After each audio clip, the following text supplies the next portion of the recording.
Hello, everyone. It's Shane Kanto, your Wasteland reviewer, and welcome to Lost in the Wasteland, my weekly interview show where I get to learn a little bit more about somebody else's perspective on movies. And joining me, I have a special guest this week. So, co-writer and co-director of the film Coup, we have Austin Stark joining us. Thank you so much for coming on today. Yeah, thanks for having me. Absolutely. And I always like to have my guests, like shamelessly plug what they would like to talk to the audience about. We love shameless plugs here. But I figured since you have a new film out, if you want to talk a little bit about Coup and why people should go check it out. Yeah, no, I'm all for shameless plugs. So yeah, so my new film is titled Coup. It's a dark comedy set during the Spanish flu. It stars Peter Sarsgaard and Billy Magnuson. Mhm. The storyline is essentially about a cook who's this grifter, sort of a degenerate, who's hired by a wealthy family who are sheltering on this Gatsby-esque estate during the Spanish flu. And it follows the cook as he figures out that he has some leverage because of the situation with the pandemic, and he creates an uprising with the other servants, and they take over the house. So it's funny, it's dark, it's relevant to recent times. It also was in theaters this summer, and now you can find it on video on demand, Amazon, Apple, Google Play, wherever you normally rent movies. Awesome. I know, I think it had been like 2 weeks before I got to see it when I saw the trailer play before a film, and I'm like, that looks really funny. It looks interesting. And, Peter Sarsgaard is so great in everything that he's in, and I really enjoy Billy Magnuson. And I wound up getting to see it at one of my local AMC's. They were playing it, and I was blown away by it. It was hilarious, also extremely uncomfortably topical. After we all went through the pandemic and stuff like that, and it just Sarsgaard, Magnus, and the whole cast is great, Oh, thank and absolutely, and hopefully people go check it out on VOD if they missed it in theaters. Um, One of the positive things about VOD being out there is like if something you missed in theaters, at least you have a nice way to get an opportunity to check it out. Yeah, yeah. And what's also cool is that we did have a theatrical release where the film wasn't also on VOD at the same time. So Yep. we were on 250 theaters all over America for a month before it came out on VOD, which for a filmmaker, that was very gratifying. Absolutely. And it's especially for because it's not like a giant budgeted kind of film. It's nice to be able to like have it that theatrical release and get a chance to check it out at the theater.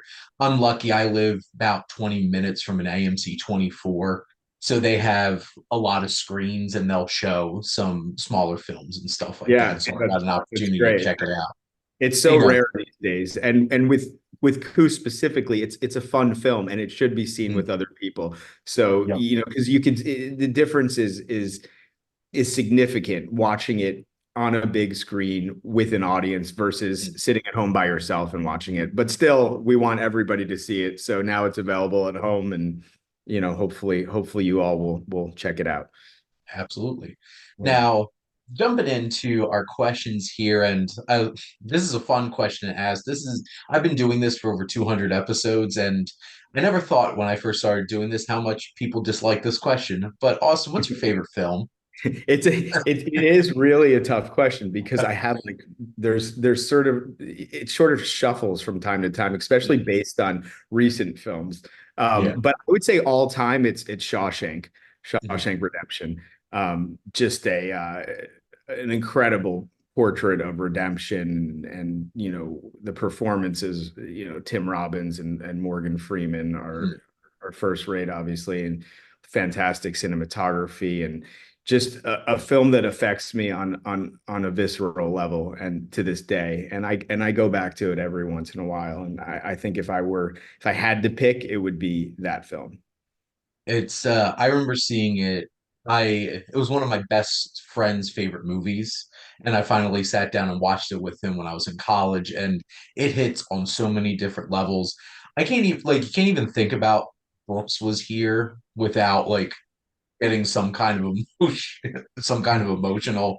And I'm a humongous Deacons fan, just incredible Yeah. cinematography. And Frank Darabont really knows how to adapt a Stephen King story.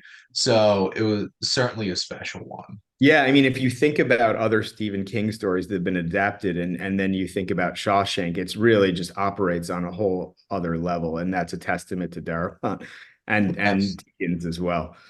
Absolutely. Now, thinking about going way back to your earliest memory of going to the movies, what was that first memory for you?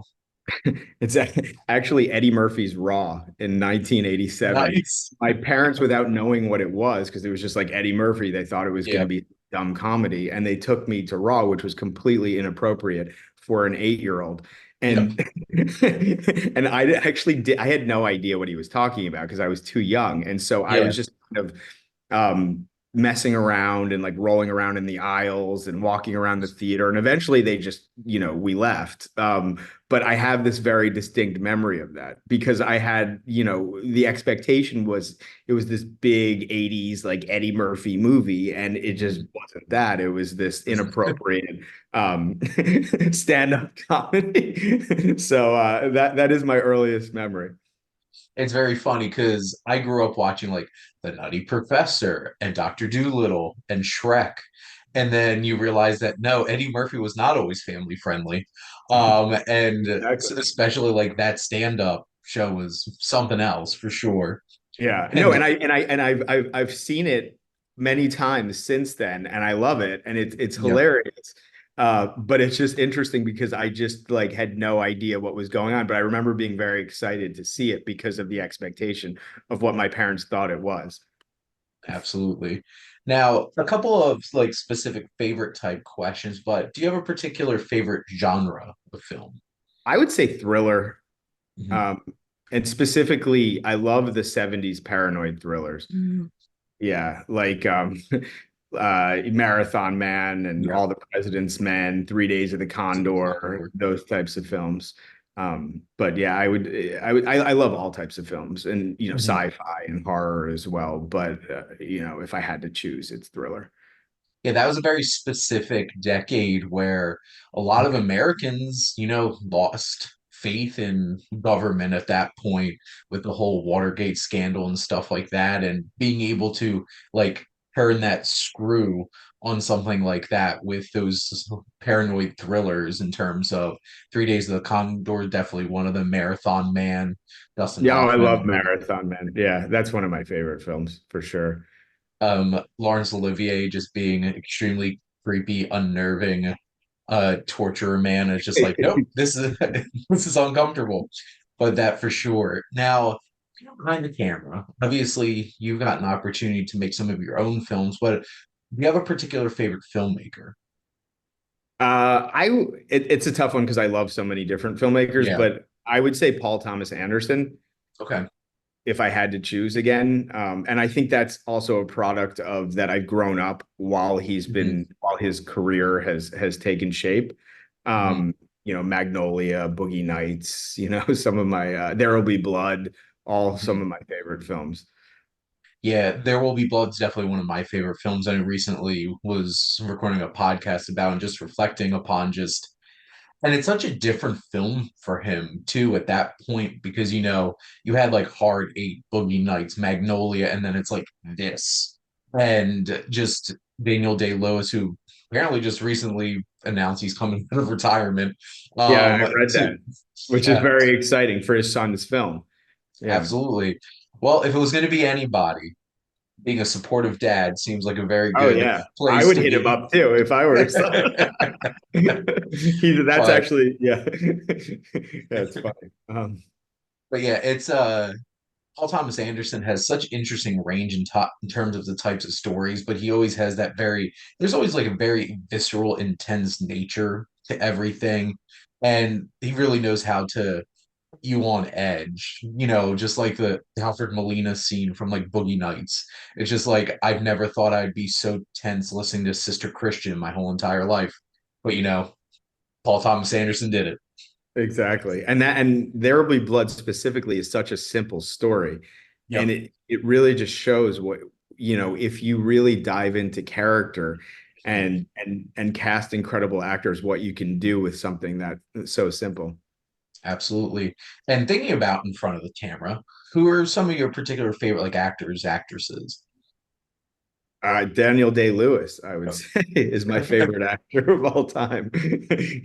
You know, I mean, from the Mohicans to There Will Be Blood. I mean, the guy, aside from being an incredible actor, he has a presence that I don't think any other actor can match. No, It's it's incredible. The guy is truly incredible. it's so interesting too because like watching some of his earlier films where it's like you still see him and like okay, that's Daniel Day-Lewis, that's what he looks like. And then there's a point in his career where like that all just went away.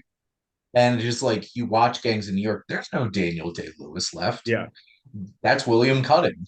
And like it's so interesting because like films like that, performances like that, is just the presence that he brings. And I remember when he did announce that he was retiring and his last film was going to be Phantom Thread. And I'm like, this is like a romance, and this is going to be his last film. And then you'll watch it, and it's like, oh no, this is way more than that. And I don't think I've ever seen anybody look so angry and show so much emotion watching somebody butter toast in I know, my whole right? entire life. I always talk about this on every film that I work on. It's the art of building the character from the inside out. There's a Mhm. lot of actors that'll show up on set and they're like, "How will I play this character?" You know, and that's from the outside in. It's like what's on the page versus Yeah. thinking about what's on the page, going deeper and asking yourself these questions of why we made those decisions with the script.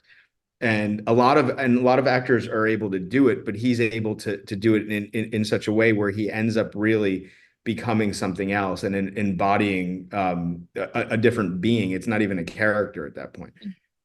Well, no, and I could, especially when I was watching Coup, you're watching that film, it's like, that's not Peter Sarsgaard anymore. Like, this is a fully realized human being on the screen.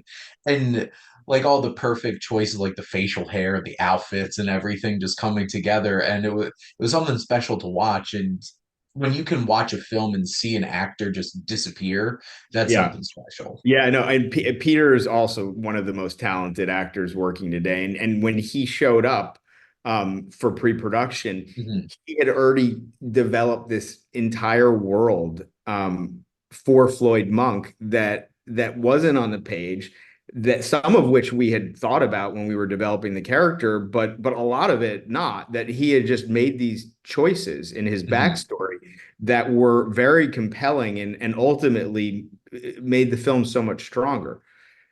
Absolutely. And in terms of like kind of shifting gears a little bit into, you know, sometimes we all have those movies that like we could just throw on at any time. What's a film that you feel like you could literally watch just every day, pop that in and give it a watch? Like Wes Anderson, Rushmore, Mhm. Royal Tenenbaums. It's comfort movies for me. Absolutely. Like it's funny because I record in my office at home and I have like a string of Wes Anderson posters across my Oh, opposite nice. wall over here. And it's just like there's so many like surprisingly, shockingly dark things that happen in his films, but like everything just feels so watchable and enjoyable and just weird and quirky. And it just makes it so easy to just like take it in. Royal Tenenbaums is definitely one of my favorites. And I could Yeah. just watch Gene Hackman as Royal being such an asshole, but like What lovable one. Totally. What's interesting about him is that, so many filmmakers today will make quirky films, and they're kind of quirky for the sake of being quirky, where it Yep. feels like Wes Anderson's quirkiness is authentic. It's Mhm. just, it's like there's no way to teach that. That's just what he is as a filmmaker. Well, yeah, and when you have such a unique eye and like cinematic voice as a filmmaker, it's hard to replicate, and people will. People have plenty of people. It's Of like course. this is Wes Anderson esque, but like it's not Wes Anderson because he's just so fully realized. And I one of those films for me, I could throw on Grand Budapest Hotel and watch that just whenever. I could watch Ray Fiennes just being Gustav H any point in the day, just Totally. absolutely entertaining. Now, I really enjoyed this question is what's a film that you feel connects to closely because it relates to another interest of yours? Just purely from an interest standpoint, I would, Mhm. and I'll go with a recent film, Challengers, because I love tennis. I'm a big Nice. tennis player. So that was fun to see. I've never seen a tennis match so visceral in a film Oh, totally. before. It just Luca Guadagnino made something special with Challengers. It's close, but it's still my favorite movie from this year. Yeah. In a year where Dune Part Two came out and just just blew I was everybody just away. thinking, was Dune this year, or I was running that in my head because I would go with Dune from this year, but Mhm. Challenger certainly up there. Absolutely. And I feel like tennis isn't exactly the sport that gets a lot of love in terms of like films about it and stuff like that. And Challengers certainly is going to be a deeply memorable one for sure. Yeah, it really does embrace the idea. Like it embraces what tennis is. It's not just like they're tennis players. Like tennis is the film on many levels. Exactly. And it's just interesting time in tennis too, because like on and off watch tennis. It's never been like one of my favorite sports, but this feels like a time in terms of especially men's tennis where some of the biggest names in tennis are slowly phasing out. And it's such an interesting turning point with things.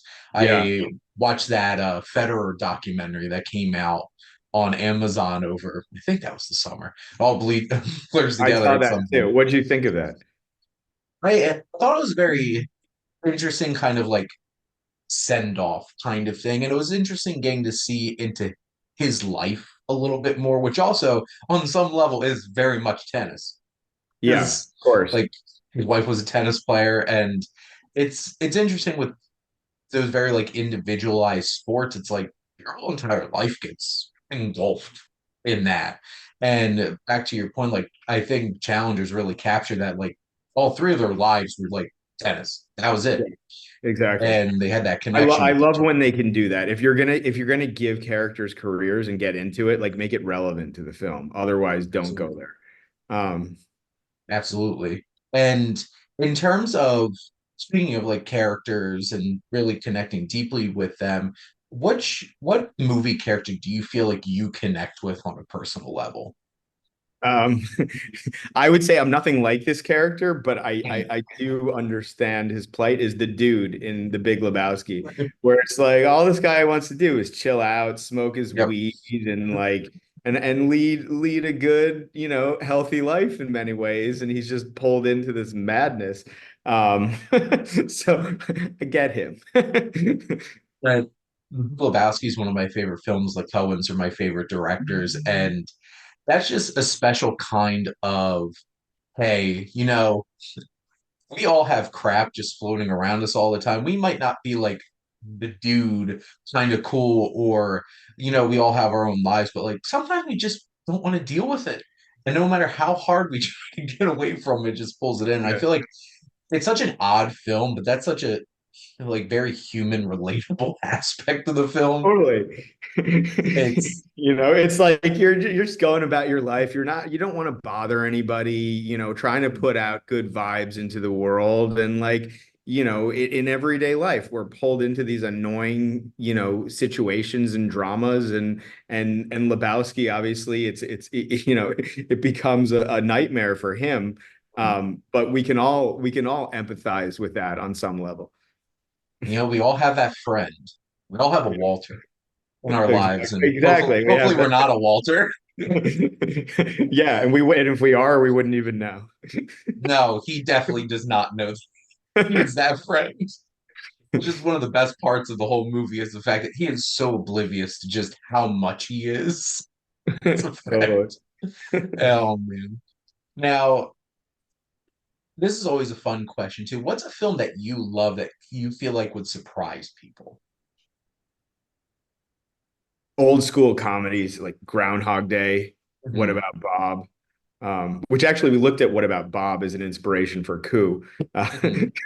That is an interesting thought because Bob is an interesting one. Yeah, I love that movie. But these dumb like 80s comedies, like even something like Spaceballs, Uh, I'm a, classic.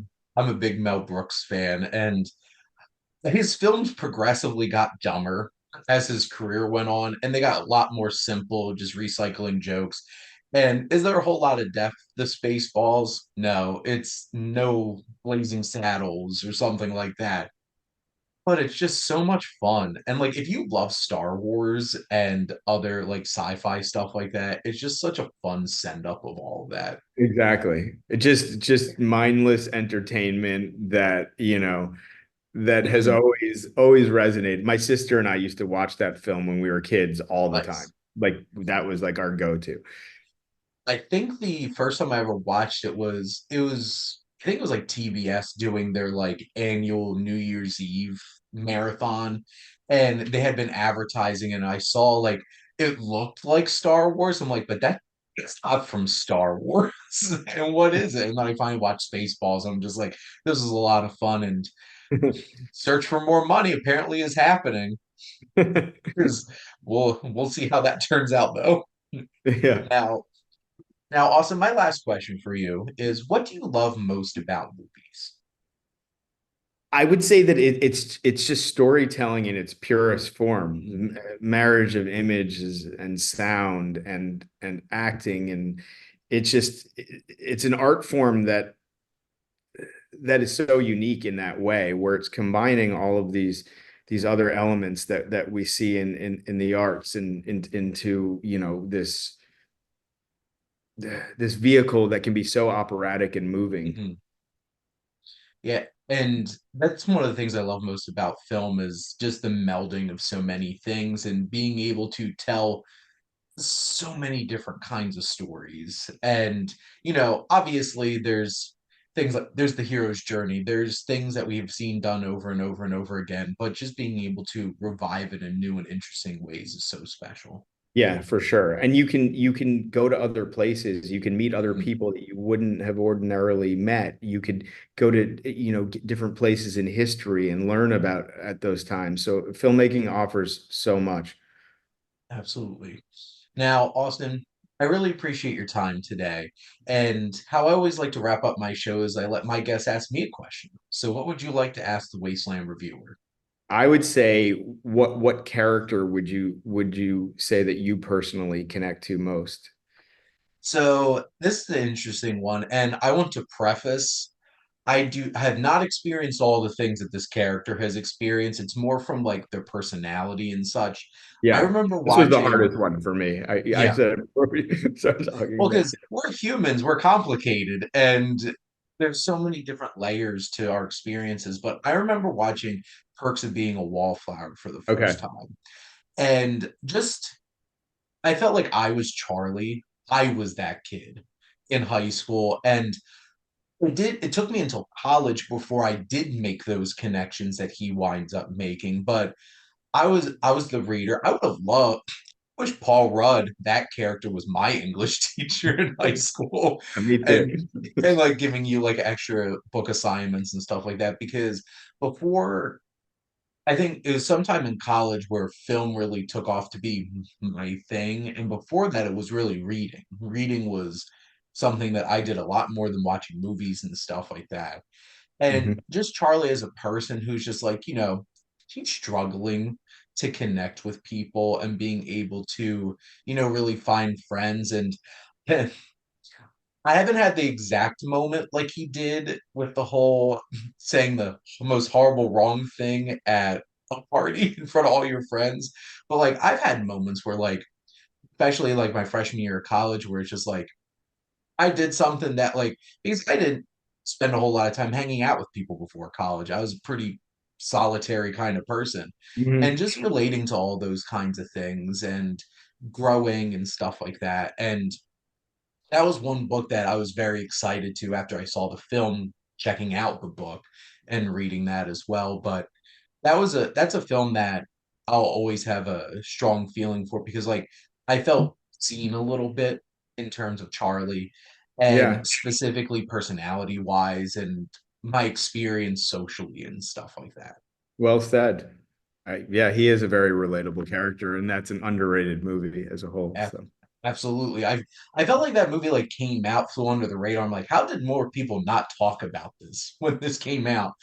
Mm. And then just one other side note, I do one show on my channel where I pick a director and every week I go through their filmography. I'm almost done my 80-week journey into John Ford's filmography, which has been something else. But I Nice. remember when I had done Scorsese a couple of years ago, and being an Italian American from New Jersey, I felt seen a lot. And I got a much bigger appreciation for like I remember watching his film Italian American, Hmm. where basically it's just him interviewing his parents. And I'm like, these are my grandparents. It's like my his dad's my grandpa. And like feeling that kind of connection and being able to find like a director that understands an experience that you grew up with. The Roman Catholicism of it all is a very powerful presence growing up as a young Italian American, and Scorsese definitely understands that, and you can feel that in a lot of his films. I never once almost became a I actually priest, haven't seen that. Now I'm gonna go watch it. So which yeah, thank you for that. it's like a I think it's like a 45-minute documentary short. It if I had to pick, it's one of my favorite documentaries because it's just such a fascinating look into like these are the people that raised Martin Scorsese, and you can see it and feel that kind of connection. It's also fun when you see them pop up in his Yeah, movies. especially as a big Scorsese fan. I'm sure it's Yeah. pretty fun watching that. Oh, when his mom pops up in Goodfellas, it's Joe Pesci's mom. It's just perfect. But Austin, thank you so much for taking the Yeah, time thanks for today and having me chat on. movies with me. Yeah, this was fun. Absolutely. I really enjoyed it. Hopefully you'll have me Awesome. on in the future. I have more rounds of questions, so I'll certainly be circling back Awesome. around. I'd love to have you on, I especially look when forward. maybe your next project starts circling around. So looking forward to checking that out. And hopefully all of you out there go check out Coup. It's there on VOD. So enjoy. But thank you all, as always, for always tuning in and supporting your Wasteland reviewer.